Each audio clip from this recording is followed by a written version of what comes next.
Hello. Welcome to the episode of the GSMC Wrestling Laureate podcast brought to you by the GSMC Sports Network. I'm your favorite wrestling fan here. Hoping you guys had an amazing, fantastic Monday, Tuesday. Today is Wednesday in honor of my mother who once told me that Wednesday is... she used to call it hump day, and now, guys, don't get all crazy. It's just like when you're trying to get over the hump of the week, and then you get to Thursday and Friday, and then it's all downhill from there to the weekend. We have a fantastic college football prepared for you on Saturday. You guys are going to watch some serious playoff contentions. We're also going to watch the NFL. We got week 14, 15, 16, 17. Yeah, it's crazy. It feels like the NFL week, the year... Literally, it's came and gone, and now we're going to be stuck watching some teams in the playoffs. I got to be honest, the NFL playoffs this year, I don't know why, and I'll keep this very brief. I just feel like the Chiefs recently have been very, very boring, and they're such a boring team to watch because they keep winning. They pull, wins out of their ass, and they end up, all they do is win, no matter what. That's, I picked up some Buffalo Wild Wings on Sunday. Got some pickup order, and I went to a sports bar because it's a sports bar, and I think there was like one or two TVs with Sunday Night Football on with the Chiefs and the Chargers. Other than that, it was like, you saw, La Liga on television, you saw the Lakers game, and I was actually surprised. I was like, but then again, I wasn't really surprised because I had this, I'm like, man, like, you know what, like Chiefs, it's kind of like, getting me into this Cody Rhodes kind of feel like, is this reign a little dry? Is it a little, maybe it could be a little boring, but, all in all, if they three-peat, all power to them, congratulations, but, this week, it should be a pretty interesting week of football. Well, thank you guys so much for tuning in to the GSMC Wrestling Laureate podcast brought to you by the GSMC Sports Network. I'm your favorite wrestling fan here every Monday through Friday, 8 p.m. Pacific Time, 11 p.m. Eastern Time, here to talk about the greatest thing in the world, professional wrestling. We have a great show for you today, all lined up. We got some WWE Monday Night Raw review. We're going to talk about NXT, and then we're going to have a little bit of sneak peek to AEW's Dynamite Winter is coming, which is airing right now. Obviously, it's already aired on the East Coast. Have not checked a single shred of social media. No TikTok, no Facebook, no, anything like that. So I'm going in absolutely blind. Can't wait to see it. It has a nice little, nice little card prepared. We're going to go over that. And then today is the Lucha Libre Hall of Famer, Rey Mysterio's birthday. Happy birthday to Rey Mysterio, Mr. 619. Hopefully they're out and having dinner tonight. Maybe Dominic Mysterio, Liv Morgan at the table having some awkward stare down over the table, at a restaurant. I'm just kidding. Obviously, kayfabe and stuff like that. But happy birthday to, the WWE Hall of Famer, one of the best wrestlers I've ever laid eyes on. Seriously, I feel like, he changed wrestling. He changed wrestling. Revolutionized is honestly the best word to kind of bring it up. But we're going to talk about it in that segment. In our fifth and final segment, we're going to talk about some of Rey Mysterio's most iconic matches, obviously in terms of list, obviously in terms of hand-picked materials. It's a little biased, so obviously, like, I grew up during the, during the Ruthless Aggression era, during the later, so it might be a little, obviously there's probably going to be some matches that, I overall missed. But we're going to talk about some of the good ones. I got 10 of them to talk about today, so we're going to dig into that one. Yeah. Well, before we do any of that, I just want to remind you guys to go ahead and hit up that tips and donations link. Send in those super chats, whether if you got a burning question or a hot take in terms of the world of professional wrestling. Here at the GSMC Sports Network, we are all ears. If you want to get something off your chest, this is the place. This is the format. This is the time to do it. This is a wrestling fans podcast built by a wrestling fan for a wrestling fan, so don't feel too shy, or don't feel like anything you guys say will be judged heavily like I'm some sort of expert in terms of the world of professional wrestling. I would be like, really, that's your question? No, I'm not that type of person. All in all, just we love here at the GSMC Sports Network, we do love a lot of fan engagement because we want to make sure you guys are having fun. Definitely 1,010%. So yeah, make sure you guys send in those super chats. And if you really want to make sure your comment, question, or concern gets noticed, why not use that super chat? Go ahead and hit up that little box right there. Tap that $, which is going to guarantee whatever you guys put inside that box is going to be talked about, going to be featured, going to be debated about on the show.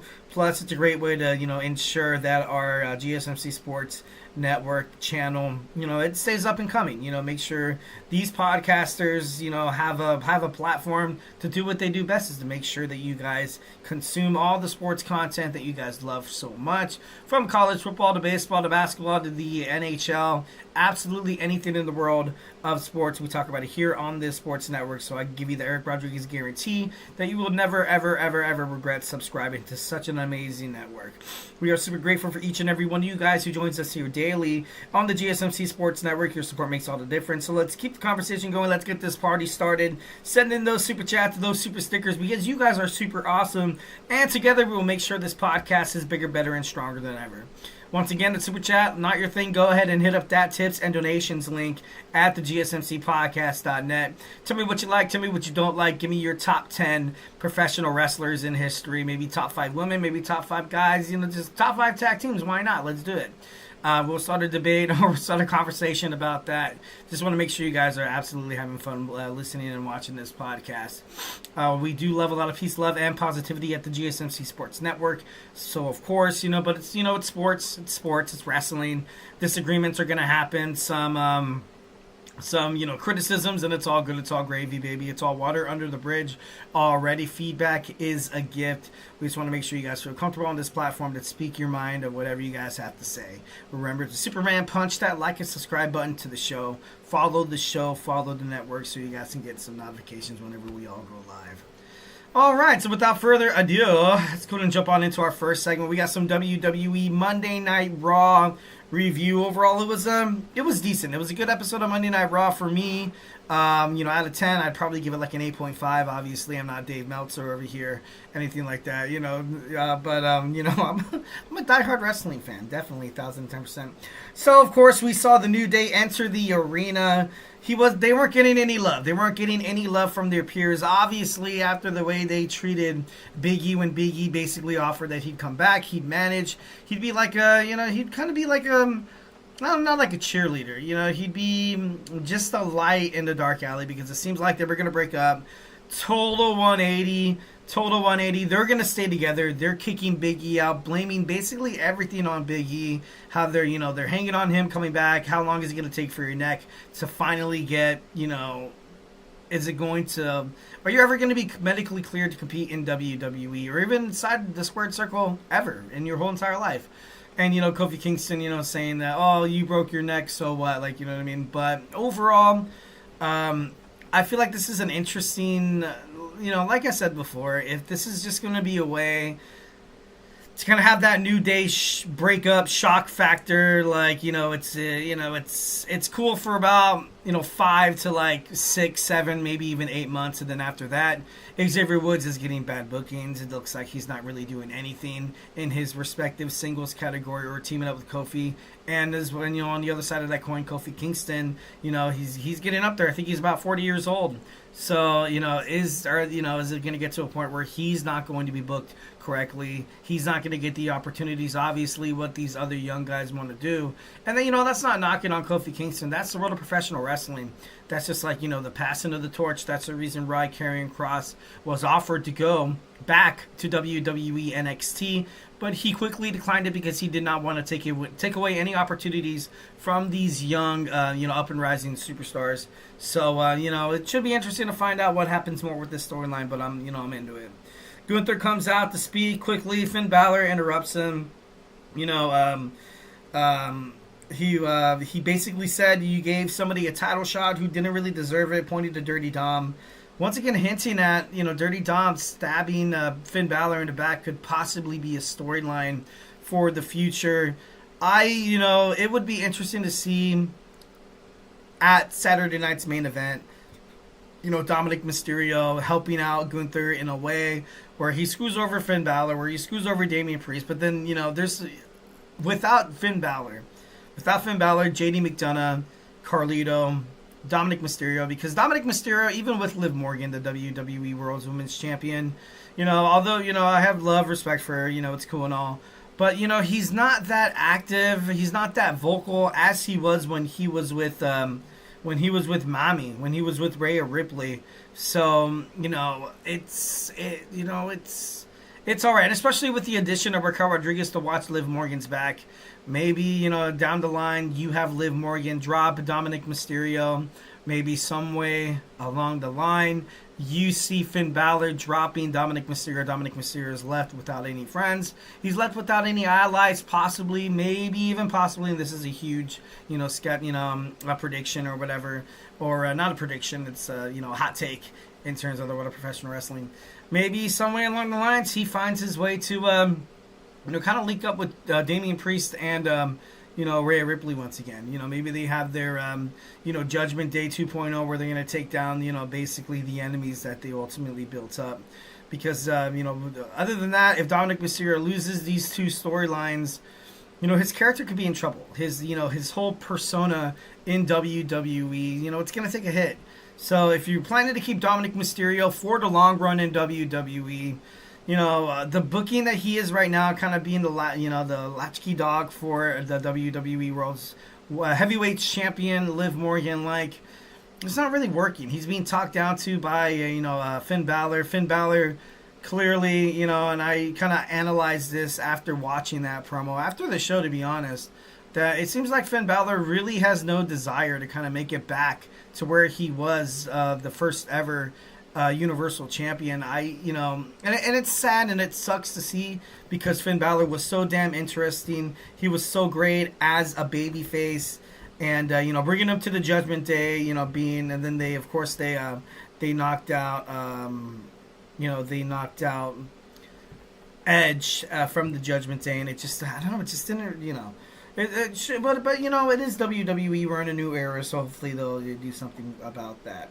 Gunther basically rubbed it in Finn Balor's face that he did not earn a title shot. You chose to play second fiddle to Damian Priest. You were the best for one night, obviously commenting on his injury with that match with Seth Rollins at SummerSlam. I kind of liked it how we brought up playing second fiddle to Damian Priest. And that's exactly what Finn Balor did. Literally, he was, he was a babyface. He went back to NXT. He came back. It wasn't really working out. Obviously, Vince McMahon wasn't a huge fan of Finn Balor, according to reports. He was more of a Triple H kind of guy. Once when a lot of talent went from NXT to the main roster, it was kind of lost in translation a little bit. You had the Triple H Paul Levesque era literally living under the yellow and gold, the yellow and black, or the gold and black brand on NXT. And then, you had, talents like Aleister Black, Keith Lee, Ember Moon, kind of made their way to Raw or SmackDown under the control of Vinnie Mac. And it just wasn't good. And, and it sucks. But, I want to see Finn Balor get back to a better place. I'm not really huge on him kind of being part of this whole Judgment Day thing. But, it'd be kind of crazy to see if he brings back the Bullet Club. Maybe he finds, maybe teams up with AJ Styles and the, and the OC once again. That would be pretty damn interesting. Damian Priest comes out, and then, of course, he's laid out by the Judgment Day. My main fear was, Damian Priest getting back into this fold, into this feud with Finn Balor, and you're just going to see the wash, rinse, and repeat. Damian Priest getting laid out by the Judgment Day night after night, and it's, obviously, seems like it's coming true, and I hate it. I definitely hate it. He was laid out by the Judgment Day. The WWE Tag Team titles are actually going to be defended next week. I was lied to. I read a whole bunch of, I read a bunch of Raw previews, and all of them said that they were going to have a team announced tonight on Monday Night Raw to take on Finn Balor and JD for those titles. And it turns out it's going to be next week, and they're going to take on the War Raiders. So, the War Raiders getting the second chance with the Judgment Day barred from ringside. The Miz and the Final Testament defeat the Wyatt Sicks thanks to Paul Ellery. Uncle Howdy suffers a loss. How is he going to bounce back from that? We'll find out next week. CM Punk, he was interviewed talking about how Seth Rollins, his hatred, how he's saying he's more confused, and if he, if he lived in the shadow of CM Punk, obviously he'd hate me too. Kind of speaking on, I still love the confidence by CM Punk, I got to be honest. Dakota Kai lost against Liv Morgan. It was a different match, and honestly, with Dakota Kai, it's something that I kind of ultimately, was paying attention to. How in these type of matches, it seems like Liv Morgan actually flourishes, and I'm not, trying to dog on her to be like, oh, she's more of a WWE Women's Intercontinental Champion as opposed to as opposed to a main event card, because right now the women's division on Monday Night Raw, I gotta be honest, is kind of suffering. Hopefully this superstar transfer portal that they're having here in WWE is gonna fix that, and there's no doubt in my mind we do get that. Maybe perhaps you see, Jade and Bianca break up, where you have Jade coming to SmackDown, you had Bianca coming to, where you had Jade staying on SmackDown and Bianca Belair coming to Monday Night Raw. And with the return of Charlotte Flair as well, the return of Asuka, there's still all these amazing women on the injury reserves list. So it could be anything. It could be anything. All right, wrapping this up rapidly. We're trying to wrap this up rapidly. Ooh, that sounds kind of funny. Pure Fusion Collective still looking for a storyline in WWE. Damage Control. Io Sky and Kairi Sane are taken out. Drew McIntyre said he spent some time in Scotland. He was talking about Roman Reigns, CM Punk, Jey Uso, Sami Zayn, saying that they all sold out. And he actually did take out Jey Uso, which was actually, something that I anticipated. Seth Rollins saying that he was ghosted by CM Punk, and hinting that he failed on everything else. Coming back to WWE, obviously, kind of a little jab here, talking about AEW. In the main event, saying that he never main evented WrestleMania. Sami Zayn comes out. Sami Zayn apologizes to Seth Rollins. He says he'll step away and let Rollins, kind of handle his business. Zayn announces that we're going to have him against Drew McIntyre at Saturday night's main event. Drew McIntyre attacks Sami Zayn. Women's Intercontinental Championship, Lyra Valkyria defeats Zelina Vega, Ivy Nile to move on in the tournament. The New Day comes out. They didn't really say anything because they absolutely got booed off stage. They got booed off stage. The heel turn seems to be successful, and I just hope it comes with better bookings. The fans are actually very into this new storyline of the New Day, and like I said, I'm for it. If you can book Xavier Woods, Kofi Kingston, obviously they do still have a lot of talent. They have a lot left in the tank. And it would, I like this new division. I definitely like this new a New Day storyline here coming up here. It's kind of funny that they got booed off stage as opposed to them being welcomed in all arms and stuff like that. Rhea Ripley against Raquel Rodriguez. This was an interesting match. Anything goes. Obviously, this was kind of a way to kind of have Rhea Ripley and Raquel Rodriguez ultimately basically show that we run things here in Monday Night Raw. We run this shiz, man. But overall, it was a good match. It was an interesting episode of Monday Night Raw, and it was great. Alright guys, so hey, do not go anywhere. We talked about some WWE Monday Night Raw. Now we're going to talk about some NXT. Obviously, it aired. I don't know why I want to keep saying streamed. It aired last night on the CW. So if you got some cool questions to talk about on NXT, make sure you guys hit up that chat and we're going to have some fun. So, we're going to jump on into that segment when we come back. So grab your favorite snack, grab your favorite ice cold beverage, and join me here in about 30 seconds. So hey, do not go absolutely anywhere. I feel like I'm losing my mind. Is everybody in the world blind? Please, Lord, give me a sign, a sign. I feel like I'm losing my mind. Is everybody in the world blind? Please, Lord, give me a sign, a sign. I wanna be the greatest. Everybody on the fake shit. I look around and feel like everybody is the fakest. I make this every day and I'm impatient, hoping one day I blow up from the basement. Statement, the top is so vacant. I don't hear shit that I think is amazing. Waiting for my day when I'm playing sold out shows for 1,000 faces. Hey, give me that crown, get in my way and to be put down. It ain't your place, all this my town. If I want that shit, then I'll get it right now. I'm losing it, the noose it fits. I'm losing shit, a stupid myth. You choose to live or choose to dip. You choose to fight or lose your grip and lose a gift. I feel like I'm losing my mind. Is everybody in the world blind? Please, Lord, give me a sign, a sign. I feel like I'm losing my mind. Is everybody in the world blind?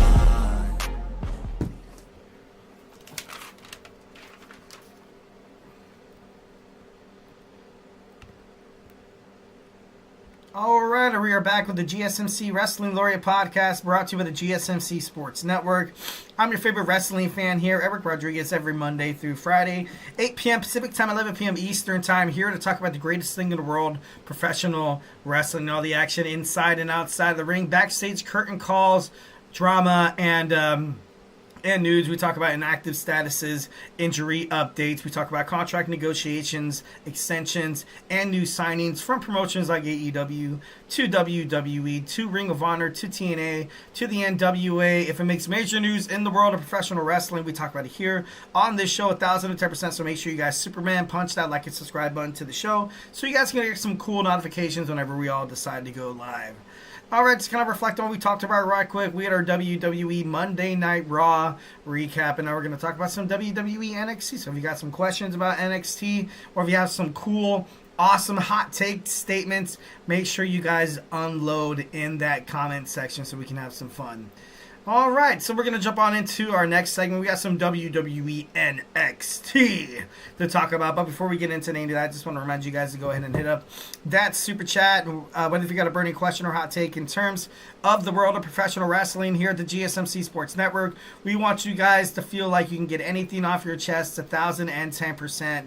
Make sure you guys feel like you have the right. Make sure you guys have the, just know that it's, we absolutely are delighted by every single comment that comes in. There's no such thing as a stupid comment. There's no such thing as a, just give me a shout out where you're listening from. Give me a, tell me how your holiday season's going.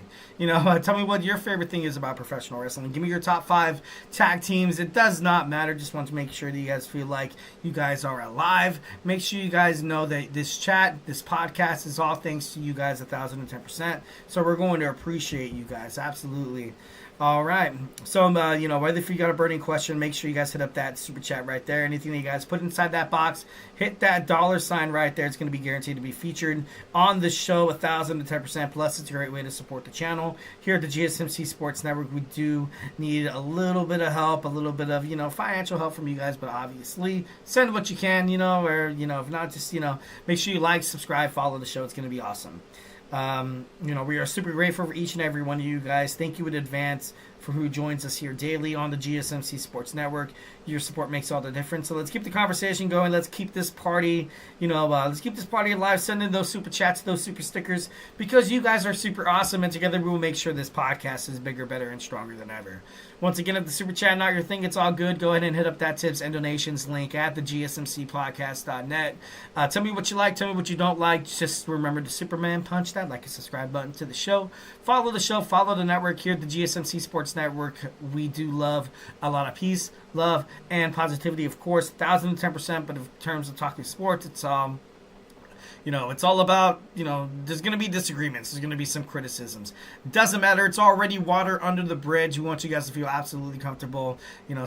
Feedback is a gift. So remember to Superman punch that like and subscribe button so we can talk about some professional wrestling. All right. So without further ado, let's talk about some WWE NXT. We got Julia, the number 1 contender for Roxanne Perez's NXT World Women's Champion, who kicks off NXT. It was a good promo. I liked the fact that she came out. Although, it still seems like there's a little bit of a language barrier there. It seems like she's getting comfortable. Seems like she's getting comfortable on, the WWE platform, which is something that, Shawn Michaels talked about inside of an interview, how he's, the reason why he's decided to put Stephanie Vaquer and Julie in so many tag team matches is just so that they kind of get the flow a little bit there. But they're going to be stars pretty damn soon. And in my opinion, having Julia, potentially be the one to dethrone NXT's Women's Champion Roxanne Perez, and then have Perez find herself on SmackDown or maybe even Raw. That could definitely be a possibility. We found out from WWE President Nick Khan that, this new Raw on Netflix era isn't going to, it's not going to be rated R. It's not going to be MA. They're not going to go to like AEW, or WCW, or even the WWF Attitude Era back in the day, and kind of bring back the swearing. Although I feel like when the crowd does chant, holy crap, I feel like it won't get bleeped out anywhere, because I gotta be honest, I was it's a little annoying. But overall, you're trying to draw a specific audience. You're trying to keep advertisers interested. You don't want them to feel like they, sink their money into, an entertainment conglomerate such as the WWE and have, people dropping F-bombs and, like you see on AEW, someone suffocating somebody in a plastic bag. No, I'm just, I'm not dogging on it. Obviously, AEW is a different audience, being on TNT and TBS. It draws a whole different kind of audience as opposed to the USA Network, Fox, formerly Fox from SmackDown. It's gonna be great. It's gonna be great. All right, Roxanne Perez came out. She basically said she's not on, that Julia and anybody on the WWE Women's NXT roster is not on her level. But she did throw some flowers to the participants inside that Iron Survivor match. She said the ladies, went out there. They proved that they're, that WWE has the best. Scratch that. NXT has the best women's division inside the world of professional wrestling. And so far, it's, next to New Japan Professional Wrestling, it's the women's division is amazing. The women's division is absolutely on fire. And it was kind of cool to see Roxanne Perez kind of she broke kayfabe. She broke kayfabe for literally like that. Those 3 seconds, like you could tell literally with the sincerity of her voice and the way that she was like talking to Julia, like like when you're acting or when you're trying to, when either you're talking to friends or coworkers or family members, where you kind of like obliviously say things, but then you kind of look at them like more deeply in the eye, and like kind of. These hidden messages that it's like, what, this and that and the other, you're not on my level. But to be honest, you guys did really, really good, this. And so I thought that was actually kind of cool for, Roxanne Perez to do that. Obviously, her and Cora Jade had plans of attacking and injuring Julia, saying that she's not even going to make it to NXT New Year's Evil. You had Stephanie Vaquer taken out backstage by Cora Jade. And Kaylani Jordan, the former women's NXT North American champion, came out to aid, Julia. So it was pretty interesting. Obviously I love seeing Kaylani Jordan, in the main event kind of status. After her losing her chance for a shot at Roxanne Perez at that Iron Survivor match, I kind of got worried that she was going to falter down the ranks of NXT in the women's division, but I don't think that's going to happen. She's literally one of the best women on the roster. You watch her matches and she has so much charisma, she has so much enthusiasm. Fans can't help but to be fully invested in not just the way she wrestles inside the ring, just her full-on character. The way she represents herself with so much confidence. Like, it seems like, she's that absolute, she's that sweetheart. But at the same time, like, she kind of shows signs that, hey, maybe if you push this girl too hard, she can be kind of a B word. Like, what I mean? So she's going to find her way back onto the title scene pretty soon here. But, it'd be kind of interesting to see Kaylani Jordan make her way onto SmackDown or Raw. Because, her accomplishing herself, as the NXT Women's North American Champion, the first one ever, and the way she represented that title and defended it on a weekly basis, it's admirable. So you can't help but to throw some flowers to Kaylani Jordan, because she's definitely one of the best in the world to do it. Tony D'Angelo catches Ethan Page sulking backstage, offers Ethan Page a North American Championship, and then Ethan Page, of course, there's this character, there's this inner battle that Ethan Page is kind of going through right now, and I kind of like these promos because he's literally bringing the audience on, who's watching into basically what's happening in his head. At the end of the show, he was saying how, is it NXT me? I'm all ego, but really, am I all ego? So Ethan Page, of course, he has his, the old me where he was like, what? I used to be the WWE NXT World Heavyweight Champion. Tony, if I win the NXT North American Championship, it seems like it's kind of like a step down for me. And Tony D'Angelo kind of took it to heart, and he was like, "Oh, are you serious? Fine, okay, I was giving it to somebody else." And then it turned out that, he was like, no, like that classic, like, like he was trying to be a jerk, and then it came back to bite him in the ass. So I thought that was actually kind of funny. He was basically, explaining to Tony D'Angelo how he needed this. Lexis King wants another shot at the Heritage Cup Championship. Obviously, later on in the show, the leader of the No Quarter Catch crew, Charlie Dempsey, he agreed to it. He said, hey, if you roll with me, if you're able to kind of handle my workout, I have no problem giving you another chance. And I feel like this is a good chance for Lexis King to win this championship. I've been saying it for days. I've been having speculations. I think I've even said it on this show a couple of times, how the No Quarter Catch crew will fit better on SmackDown. I would love to see them on SmackDown. You have, Charlie Dempsey. You have Miles Bourne. I don't know why I want to keep calling him Riley Osborne. Maybe because Osborne Bourne. I'm not too sure. Tavion Heights and Ren Sinclair. It'd be kind of cool to kind of see, kind of her challenge for the Women's United States Championship. I can definitely see her inside that. So the No Quarter Catch crew was confronted by OTM, and now we're going to have a match next week. We had Wesley taking on Javon Evans, and something that I noticed during this match is that Javon Evans, he's so gifted. He's so great. And something that I definitely missed during NXT is when they used to go on commercial break, obviously before they went to the CW. They used to have picture-in-picture like all the time. But now they only have it during the big main spot matches. Which is cool and all, but as a wrestling fan, I'm like, dude, I would have loved to see this go in picture-in-picture. I liked how the win was clean. Wesley tried to pull a little bit of shenanigans, but obviously Javon Evans was able to kind of recover from that. It was a clean pin. This was a huge, huge win for Javon Evans, building up his momentum. Next, you see Axiom and Nathan Frazier in a promo backstage. Axiom said that he was worried that Nathan Frazier, his friend, was injured during the tag team during the tag team match, and obviously later on in the show, you now have Axiom taking on Obafemi, and then after that, they have a match with Gallus. Once again, I don't know why WWE wants to keep creating these inner turmoil between these two superstars. Obviously, you have this lingering cliffhanger that it's like, okay, they're going to break up now. Oh, they're going to lose and break up now. Oh, no, this is when it's going to happen. No, this is when it's going to happen. And it never does.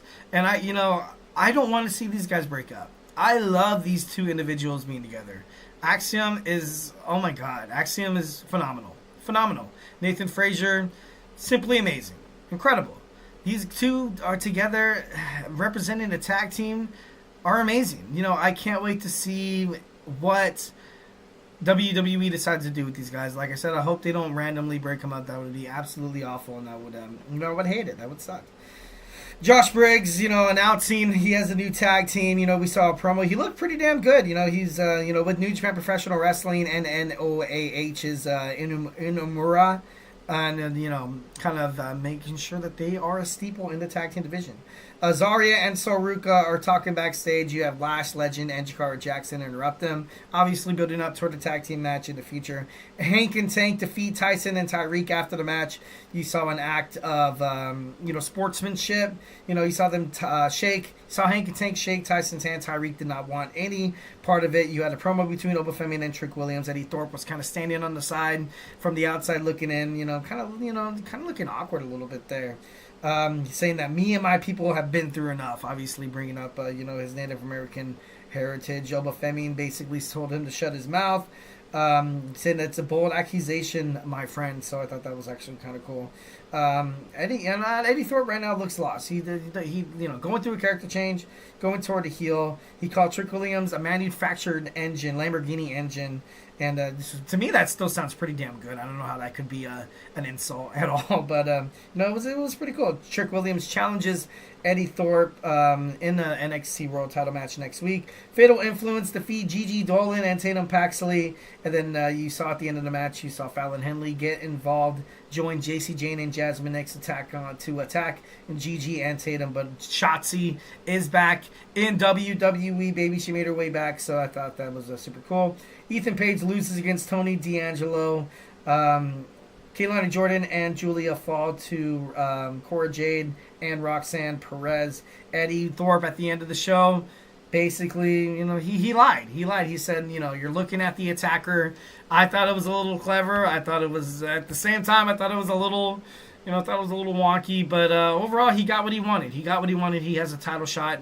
And overall, it's he's going to have a good match. He's not going to beat Trick Williams. He's not. But this is going to be a huge, it's going to be a heel turn.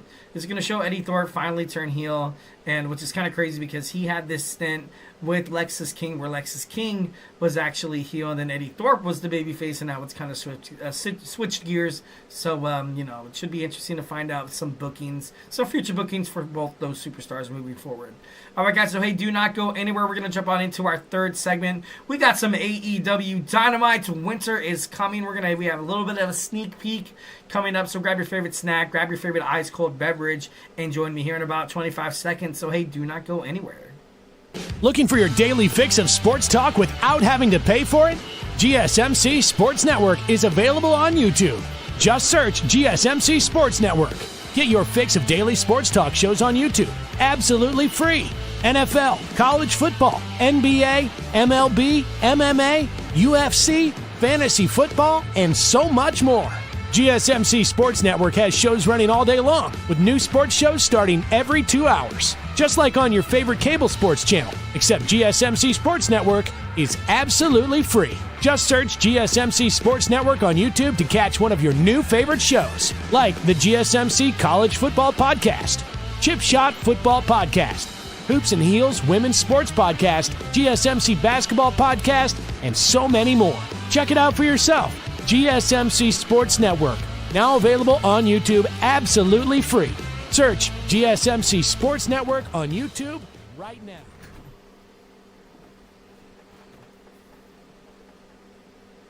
All right, we are back with the GSMC Wrestling Laureate podcast, brought to you by the GSMC Sports Network.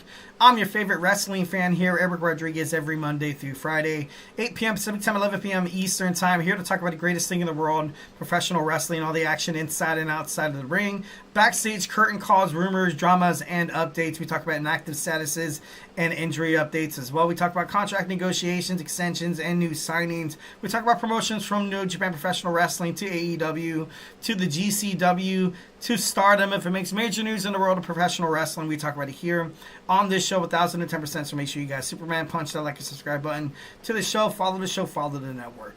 All right, just kind of reflect on what we talked about right quick. We had our WWE Monday Night Raw recap. We had our NXT review. And now, without further ado, we're going to talk about some AEW Dynamites. Winter is coming. We have a sneak peek. Like I said, I'm already aware that it aired on the East Coast already. So if you have DirecTV, obviously, if you guys already you already seen it, or do other cable providers besides DirecTV do that? I'm not too sure. But, I've not checked a single shred of social media, no TikTok, no Facebook, anything like that to kind of get any updates. So I'm going in absolute blind. Can't wait to watch it when I get done. I got it recorded, and it should be a pretty awesome episode. All right, guys. So without further ado, it's Wednesday. Thank you so much for tuning into the GSMC Sports Network.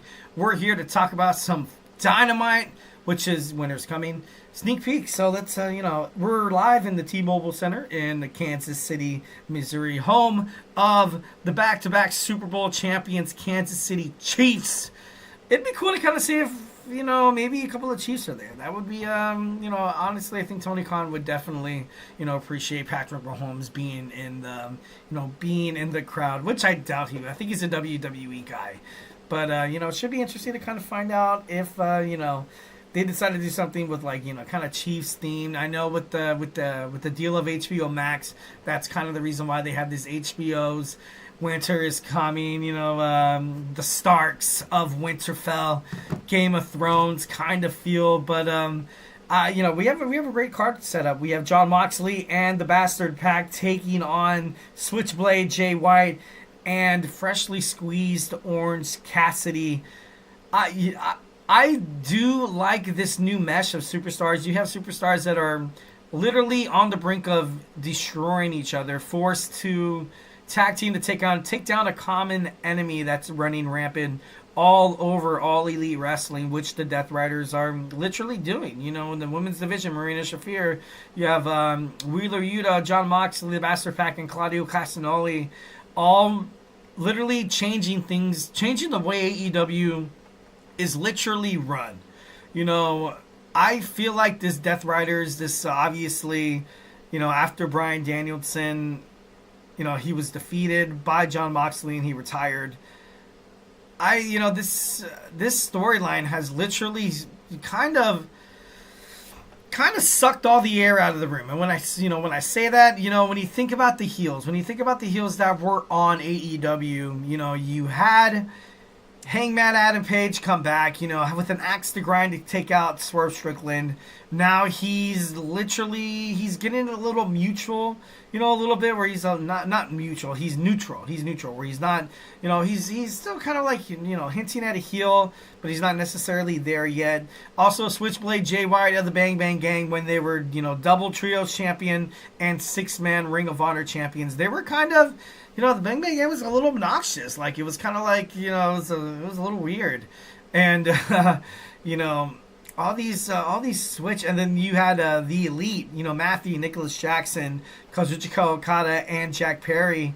Now a couple of months ago, it just seems like their momentum is dead. And now they're going after the IWGP vacated titles in New Japan Professional Wrestling. They're going to fight for them at AEW Dynasty.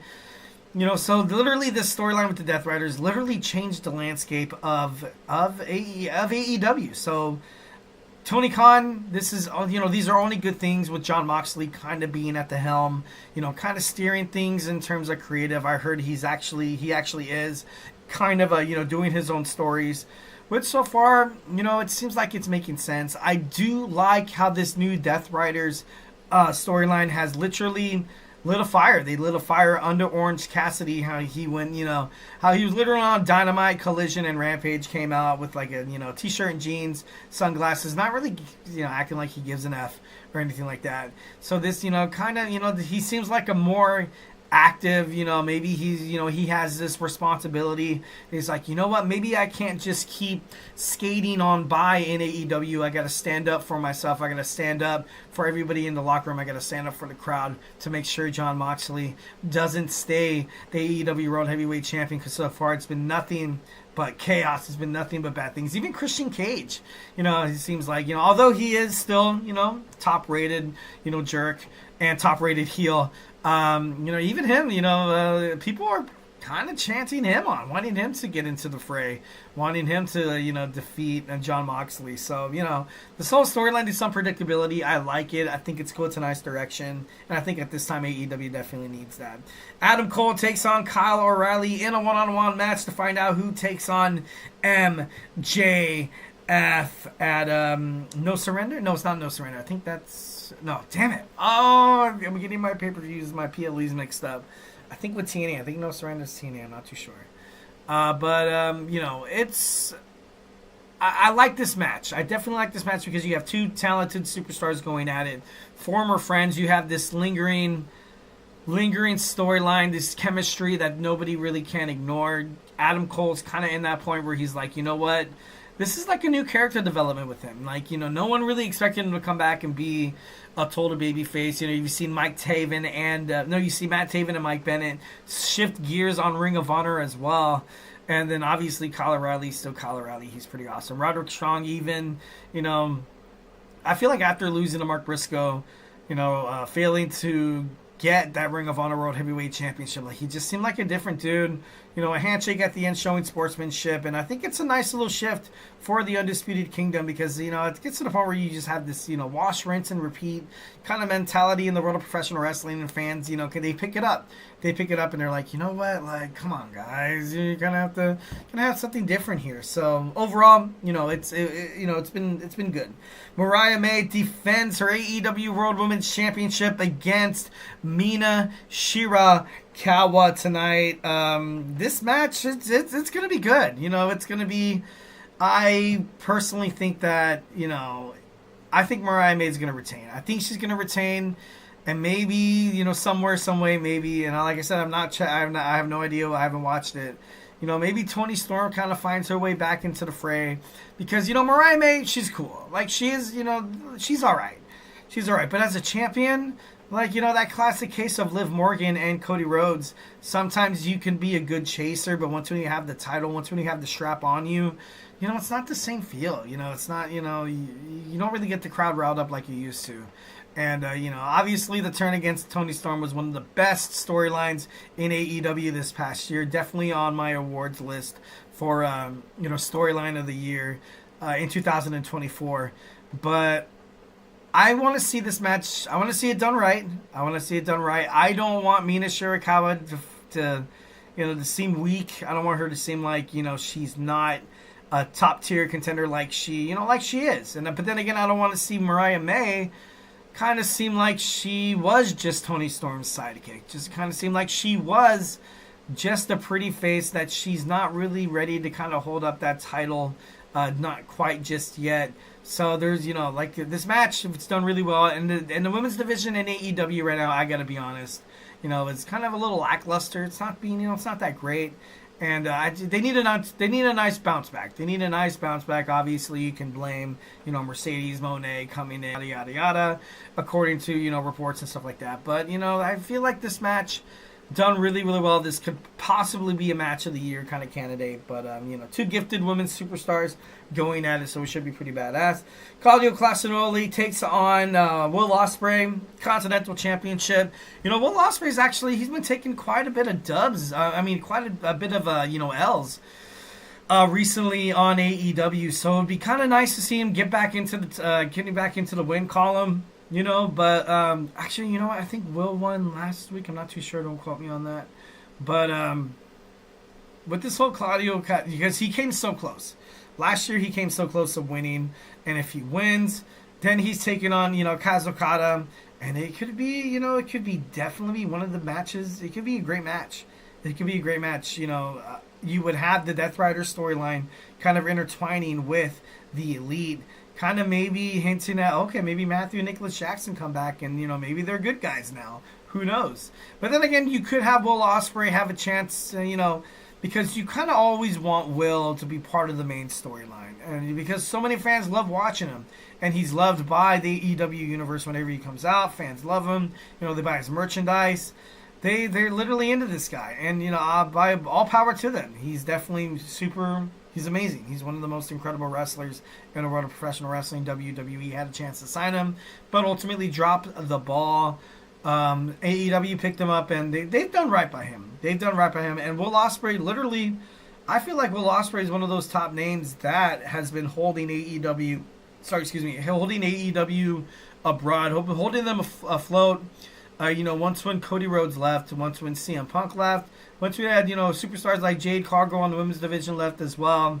It doesn't have that same, but Will has done a great job. Definitely love Will Ospreay, the aerial assassin, definitely a future champion, whether it's the Continental Championship, because, Kazuchika Okada, him against Will Ospreay, they've had some top-tier matches, according to Dave Meltzer. So it'd be kind of cool to see those guys go at it once again. But like I said, I think they're going to give it to Claudio, because how damn close he came, last year.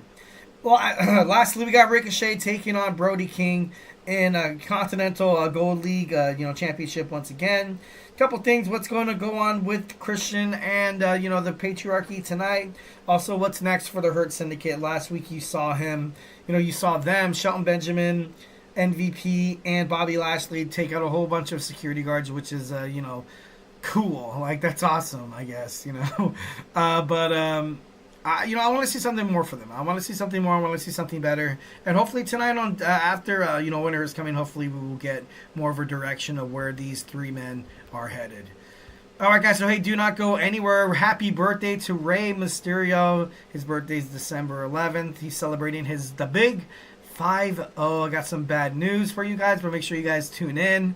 Make sure you guys, stay, don't touch that tile. We can talk about some good old-fashioned Rey Mysterio when we come back. So, hey, do not go anywhere.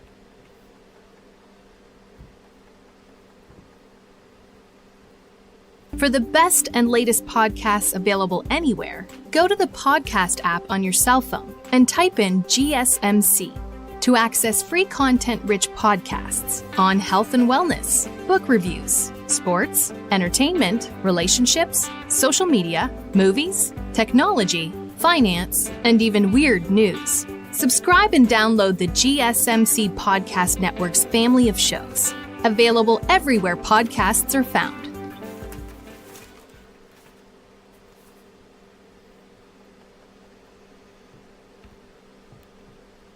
Alright, we are back with the GSMC Wrestling Laureate podcast, brought to you by the GSMC Sports Network. I'm your favorite wrestling fan here, Eric Rodriguez, every Monday through Friday, 8 p.m. Pacific Time, 11 p.m. Eastern Time, here to talk about the greatest thing in the world, professional wrestling, all the action inside and outside of the ring, backstage curtain calls. We talk about, inactive statuses, injury updates. We talk about basically anything under the sun, from the GCW to New Japan Professional Wrestling to TNA, Ring of Honor, AEW, WWE. If it makes major news in the world of professional wrestling, we talk about it here on this show 1010%. So make sure you guys Superman punch that, like and subscribe button to the show so you guys can get notifications whenever we decide to go live. All right, guys, without further ado, let's talk about the birthday boy. Before that, of course, hit up the Super Chat, Dips, and Donations link, however you guys will, want to contribute to the show. So, happy birthday. Happy birthday to Rey Mysterio, the famous luchador, and I got to be honest, definitely one of my most, a lot of people's favorite in terms of the world of professional wrestling. This guy's literally, went to ECW, to WCW, and now WWE. Obviously, when WWE bought out WCW, I remember when he made his, debut. I think he went on top of the cage and he jumps. Like, oh my God, that's Rey Mysterio. I think it was Michael Cole. It could have been Michael Cole. It could have been Jim Ross. I'm not too sure. But, either way, iconic as hell. Rey Mysterio is celebrating a milestone birthday today, the big 5-0. And like I said, I do have some bad news. It looks like, after 30 plus years, Rey Mysterio has spoke about retiring when he comes to the age of 50. But obviously, athletes, say that all the time that they're going to retire. And, right now, WWE, even if he's a manager, even if he just, accompanies the LWO, that's something that fans would like to see. Not necessarily him jumping back into the squared circle once again. But you could tell Dominic Mysterio, not Dominic Mysterio, sorry, scratch that. Rey Mysterio, really, I feel like he is heading toward a retirement. He's heading toward a retirement. He brought his son in. He established his son as a heel. He established him as an actual character with, with a little bit of,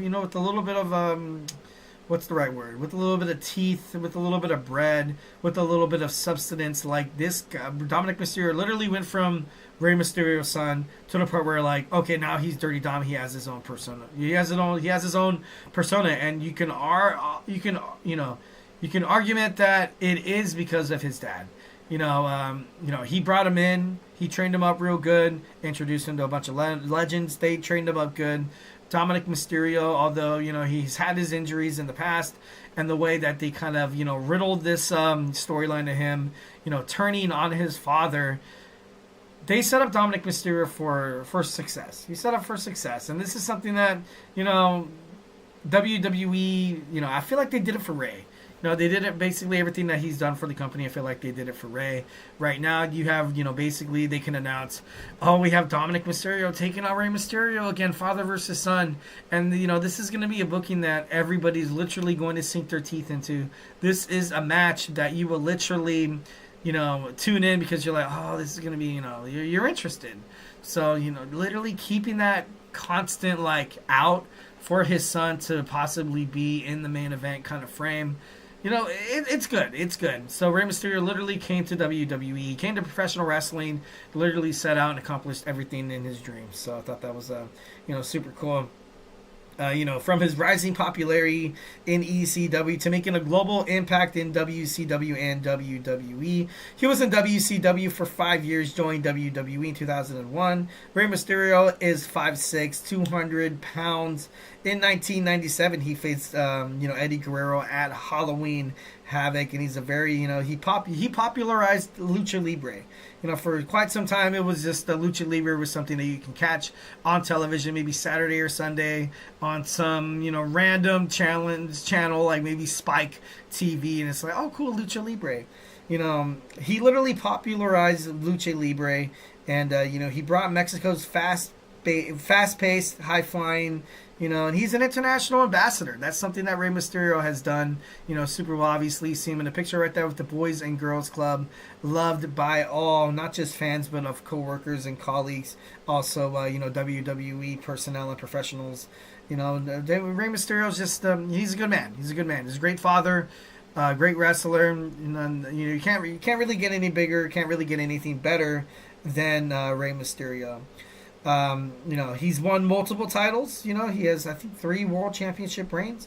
In 2006, he won the WWE Royal Rumble as the second entrant, lasting more than an hour. Like I was talking about his feud with his son, when you had the spank that was heard all around the world, which was, kind of funny as hell. In 2020, at the age of 45, Rey Mysterio told the world, told Lillian Garcia, and I quote, "I don't really see myself going past 50.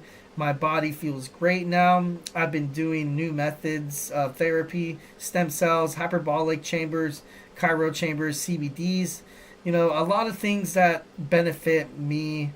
I think that has given me more longevity. And maybe him having that take could possibly mean he could be wrestling for longer than, and the end of this year.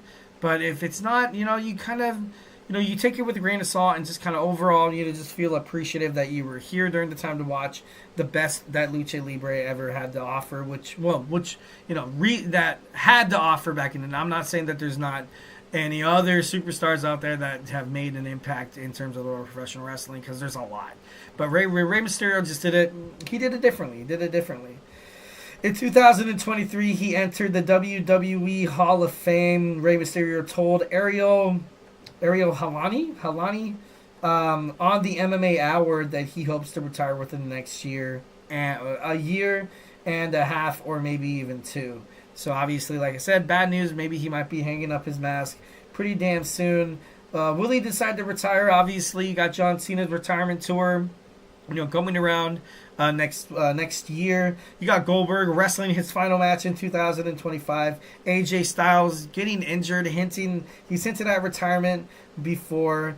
And, all you could really do is kind of tip your hat to Rey Mysterio for drawing so much attention in terms of the Latino market, in terms of Lucha Libre, and just, kind of bringing fans from all different types of demographics together. There's a lot of professional wrestling fans that, they kind of, and I'm not trying to get political here or anything like that. Like, you mostly see, that white guy, holding up the championship. And I'm not saying it, not, trying to dig into any of those, I'm not trying to open a can of worms here.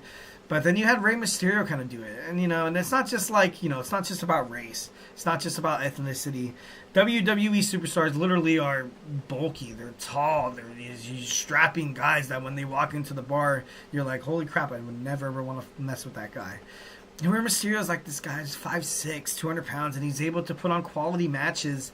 And it doesn't matter, how big the other guys are. Rey Mysterio was able to, he was able to shine himself. He was able to let other people shine ahead of him. He's absolutely great at putting over young superstars like Santos Escobar. Obviously, when he brought Andrade, but the whole LWO thing, what he's doing with with everybody in that kind of picture. And, obviously we talked about it before with his son, Dominic Mysterio, literally, kind of helping him out, kind of helping Dom out there, kind of establish himself as an actual character as opposed to, oh, that's just Rey Mysterio's son. He's going to suck once when his dad leaves. He gave him a storyline. He gave him a life. He gave them the keys to the Lamborghini to be successful in WWE. Now, you kind of have to have, now it's on WWE's booking. Obviously, you kind of still have this thing with the, with the lingering Judgment Day and his, romance with Liv Morgan, and then now with the addition of Raquel Rodriguez. But overall, Feliz Cumpleaños, happy birthday to my man, Rey Mysterio, the best Lucha Libre superstar so far. To ever, grace God's green earth. Obviously, like I said, there's probably been more that were kind of under the radar, but WWE's never really embraced, independent wrestling circuits, in the past until now with this new, WWE Next in Line and ID program, which is going to be great. All right, we talked about a little bit about Rey Mysterio. Now in our fifth and final segment, we're going to talk about some of the birthday boys' most iconic matches. So grab your favorite snack, grab your favorite ice cold beverage, and join me here in about 25 seconds. So hey, do not go anywhere.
Welcome back to the GSMC Wrestling Laureate podcast, brought to you by the GSMC Sports Network. I'm your favorite wrestling fan here, Eric Rodriguez, every Monday through Friday, 8 p.m. Pacific Time, 11 p.m. Eastern Time, here to talk about the greatest thing in the world, professional wrestling. We talk about all the action inside and outside of the ring, backstage curtain calls, rumors, drama, and updates. We talk about, inactive statuses, injury updates. We talk about contract negotiations, extensions, and new signings. We talk about WWE to AEW, to Ring of Honor, to TNA. If it makes major news in the world of professional wrestling, we talk about it here on this show, 1,010%. So make sure you guys like, subscribe, follow the show, so you guys can get the notifications whenever your boy E here goes live to talk about some professional wrestling. All right, just going to reflect on what we talked about right quick. We had our WWE Monday Night Raw recap. We had our NXT review. We talked about AEW's Winter is Coming. And we also talked about Rey Mysterio. We got a birthday boy today, turning 50 years old on December 11th of 2025. We got my boy Rey Mysterio, one of the best Lucha Libre wrestlers to ever grace God's green earth. And now, without further ado, we're going to talk about some of those iconic matches. Like I said, in terms of iconic matches, I might not be as old or maybe that intertwined into, wrestling history that much. I know, no one's ever perfect. No one's ever that actual perfect. These are just a couple of matches that, whether it was my tenure or matches that I've seen in the past that I'm like, oh my God, those definitely one of Rey Mysterio's best matches. And there's a couple of them probably that I left off, and I apologize. Let's go and dig on into it.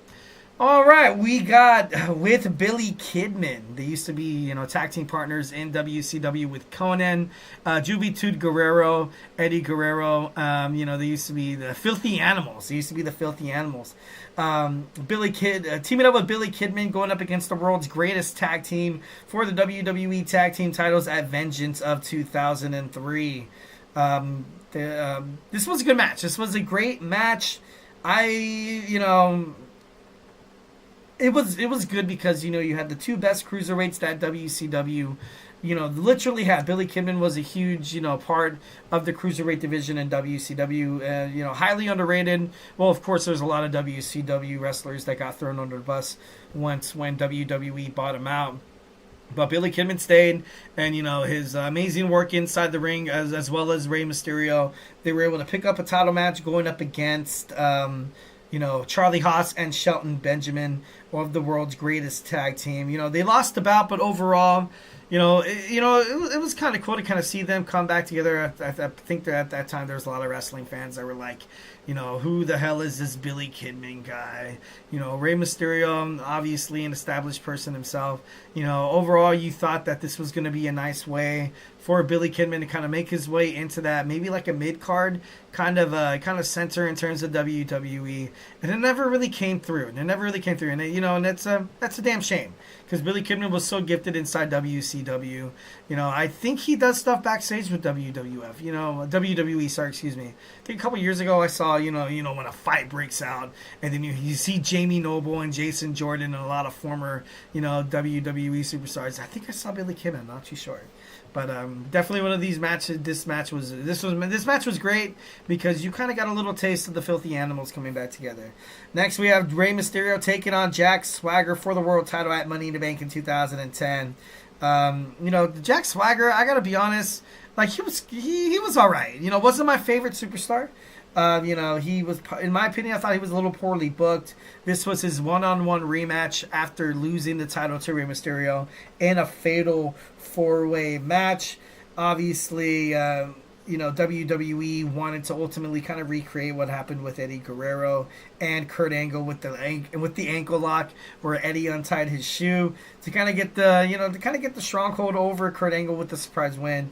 And then that's the same thing what happened with Rey Mysterio. He untied his boot, and then when Jack Swagger was trying to hit that ankle lock, trying to get him to tap out, the boot fell off, and then he was able to hit an unexpected Hurricane Rana for the 1-2-3 to retain that world title. So I thought that was pretty awesome. Next, we got Jon Morrison. Rey Mysterio taking on Jon Morrison for the WWE Intercontinental Championship match. On an episode of SmackDown in 2009, Rey Mysterio was suspended for violating the wellness policy and was forced to drop the Intercontinental Championship. He was able to get that rematch. Ultimately, was not able to kind of pick up the dub, but this was a good match because Jon Morrison, once when WWE was using him right, Johnny Nitro. It's kind of crazy how then he came back to WWE. Did a stint with The Miz and, didn't really work out as well. Ended up going to, I think it's TNA? I think he's not Jon Morrison. Johnny, oh God, I can't believe I can't remember his name. Damn it. I can't think of his name right now because I don't think he's Jon Morrison right now. I don't think so. But he's still in wrestling, which is good because he's a gifted wrestler. But this match was definitely one of the most iconic matches in my opinion, because at the time you had Jon Morrison that was getting pushed so well, and then you had Rey Mysterio. Obviously, he's freaking Rey Mysterio, and then of course with the handshake thing. I always love matches where at the end of the match they kind of give each other a handshake. I like that. Rey Mysterio taking on Dominic Mysterio, WrestleMania 39. The slap heard all around the world, father and son going at it. You could look at this match anyway from different angles. But this was, like I was talking about in the previous segment, kind of like a way for Rey Mysterio to pass the torch on to his son, kind of get him involved, not just being that guy that it's like, oh, hey, that's just Rey Mysterio's son. That's just Rey Mysterio's son. Now he actually has an identity inside the world of professional wrestling in WWE, mostly because of this feud he had with his father, Rey Mysterio. Rey Mysterio definitely, he revealed backstage in an interview, I think it was with Sports Illustrated, I'm not too sure, that he was happy once when he's able to do things with his friends and his family, he's able to kind of help out his son along the way, established himself as the real deal inside inside wrestling. That's good. So it's nice kind of having chemistry with somebody. Obviously that's his freaking son, so they're gonna have great chemistry, and it really showed on WrestleMania 39. So this is definitely one of the matches that I liked. Everybody loved the slapping. Everybody once when I think his mom slapped him too. I think so, and it was it was actually it was kind of cool. Next, we have Rey Mysterio going up against Chris Jericho for the WWE Intercontinental Championship, Judgment Day 2009. Rey Mysterio's WWE Intercontinental title reigns don't really come up inside accolades in terms of Rey Mysterio, but him and Jericho had a couple of good matches, had some great matches. Obviously, Chris Jericho, he's also professional wrestling. He's professional wrestling. What is that? Honor. He's royalty. He's royalty. You gotta love and respect Chris Jericho. Whenever he was inside the Intercontinental Championship picture, a lot of fans paid more attention. And then him with Rey Mysterio just was a huge recipe for success. And it turned out to be pretty damn good because you had Chris Jericho, who could literally go from like a babyface to like the world's greatest heel. And then of course Rey Mysterio, always been a babyface. So I thought, that was pretty cool. Rey Mysterio takes on Eddie Guerrero in a ladder match to decide who gets custody of Dom in a ladder match at SummerSlam 2005. Obviously before Eddie passed away, a couple of months before, I think, Sad. It just, it sucks, obviously. This is a storyline that wouldn't really work on the wrestling spectrum. But since it was done with Eddie and it was done with Rey, and that they're so gifted when they're together, they had a great chemistry, obviously. Friends since ECW, having a great match that they had at Halloween Havoc in 1986, I think it was, 1986? 1997, sorry, excuse me. It was just great. Like I said, a little bittersweet because of what happened with Eddie. But overall, great match. It was a good match. Winning his first title, he teamed with Edge. They were able to kind of beat out Kurt Angle and Chris Benoit in a 2 out of 3 falls match, 2-1, November 7th, 2002. So it was kind of cool to kind of see that tag team finals win over, established singles, main event stars like Chris Benoit was, like Kurt Angle. And, it's kind of cool to see Rey Mysterio win a belt, his first ever belt in WWE. It's something I alluded to before. We had Rey Mysterio and Eddie Guerrero fighting at Halloween Havoc in WCW 1997. More or less just a huge, building up toward their chemistry and stuff like that. Like I said, kind of sad. I don't know why whenever, remembering the legacy that Eddie Guerrero left is, pretty awesome. Prince Puma and Rey Mysterio take each other in Lucha Underground in 2016. Definitely a good match. I watched it today when I was doing research, and I was like, damn, you kind of have, Ricochet. If you don't know who Prince Puma was, it was Ricochet. You have the Prince going up against the King of Lucha Libre, and it was, the match lived up to the expectations. Next, we have Psychosis taking on Rey Mysterio in the ECW 1995. This match really did so much wonders for not just ECW, for a lot of the Latino market, a lot of Lucha Libre superstars that were trying to fight and claw their way into, wrestling promotions that was happening, here in the States. Wrestling organizations like WCW, they paid close attention to this because as soon as this match happened, they brought a lot of Lucha Libre to WCW. And, it was great for WCW. You had a lot of great superstars. And, when you had that match, a classic match between Rey Mysterio Jr.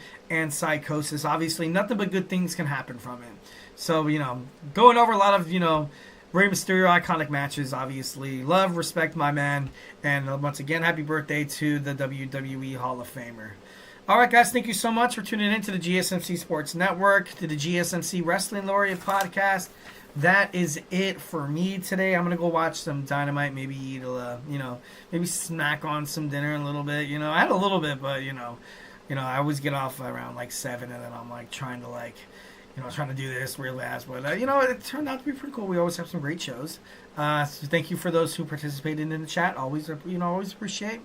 And thank you so much for tuning in to the GSMC Wrestling Laureate podcast. Remember to follow us on Twitter /X, Instagram, TikTok, and Facebook for more content and updates. Superman punch that like and subscribe button to the show. Also, if I've not made you a wrestling fan by now, we got, college football with my man Tommy with the GSMC College Football Podcast, 2 NFL podcasts, one with my boy Kenneth, the GSMC Football Podcast, one with my boy Manny, the Chip Shot Football Podcast, and of course, in terms of talking football, you always got to worry about fantasy. Find out your stardoms, find out your sit-ups, find out who to pick up off the waiver wire. Make your fantasy team, football fantasy team, into a WWE champion by watching Chris Shepard's GSMC Fantasy Sports Podcast. Don't miss that. We got All Around Sports with my man Nelson with the GSMC Sports Podcast and with Jeremy Sports by GSMC. Stay tuned for Emran's awesome GSMC Deadball Podcast, the man with the hottest takes, one of the most knowledgeable men about basketball, football, you name it, in terms of anything, soccer as well. My man has it on this podcast. Make sure you guys stay tuned. That's it for me. Hope you guys had an amazing time. Hope you guys had a beautiful Wednesday. You yourself stay beautiful, but most importantly, love you.